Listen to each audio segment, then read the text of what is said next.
Saturday. We're Simpsonville, South Carolina. Here we'll be teaching Sunday school on Sunday, and then we'll be speaking for a senior adult gathering at Temple Baptist Church. Had to come down a little bit early because of Bryce Kitchen's funeral, and just good to see his family and to spend some time with Kyra and Kathy and Nell and Mike at the funeral and the short time after the funeral. Have you ever been tempted?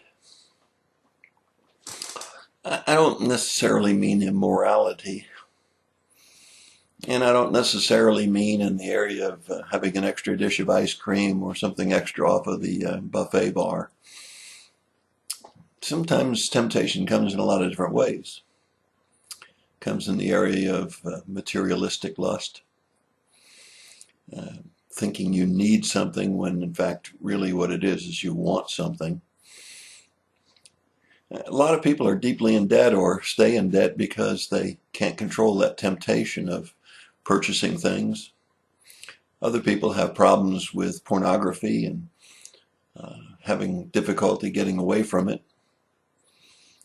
Perhaps it's smoking, drinking.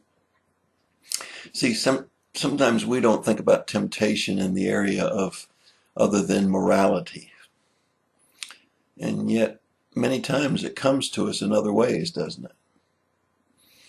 I really believe that there are a lot of people that have televisions with V-chips. I believe that it's mandatory now for television manufacturers to put a V-chip in, where when you first set up the TV, you can tell the TV you don't want to receive any programming that has a rating above PG or PG-13.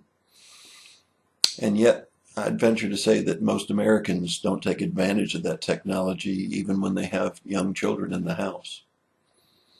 Well, 1 Corinthians chapter 10 talks about the people of Israel. It talks about how they came through their exodus, and yet they were tempted. They were tempted to grumble. They were tempted to gripe. Sometimes we don't think about temptation as being gossiping or griping or slander or malice. Sometimes we only think about it in the area of morality. But listen to what it says in 1 Corinthians 10:5. Nevertheless, with most of them, God was not well pleased, for they were laid low in the wilderness. Not well pleased. I wonder how he looks at America today, a nation that was based on coming for freedom of religion, a nation who put into almost all of their official documents a belief in God and his values, which epitomizes in many of the documents the standard of acceptance, equality. And yet it says here of the nation of Israel, and I think God would probably say that of America today, was not well pleased. And the reason that I went back that far in 1 Corinthians 10 was because the verse that I wanted to talk to you about is in verse 12, but it says, therefore. Therefore means we need to look at the preceding verses. And the therefore is there to tell us that there's a lot of people that don't think they have a problem, but they do. Here's what he says. Therefore, let him who thinks he stands take heed that he does not fall. The person that thinks that they're above temptation or above problems, have perfect characters and don't have any flaws in their lives, they better be careful because they might fall. But there is an encouraging word in verse 13. No temptation has overtaken you but such as is common to man.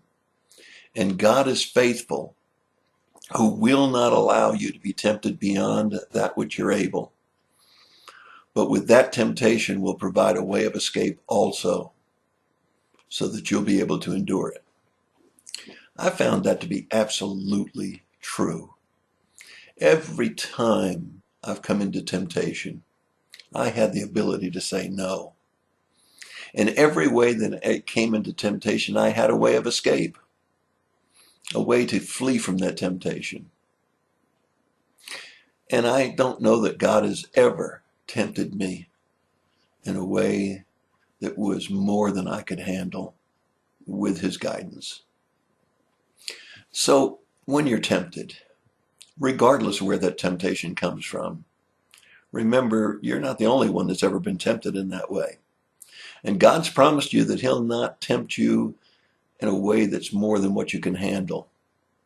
And when you are tempted, God will always provide a way of escape, a way to resist that temptation and to flee that temptation. It's a good thought. So next time you're tempted, whatever it is, be sure you look for the way of escape. And remember that God won't tempt you above what you're able. You don't have to give in to it.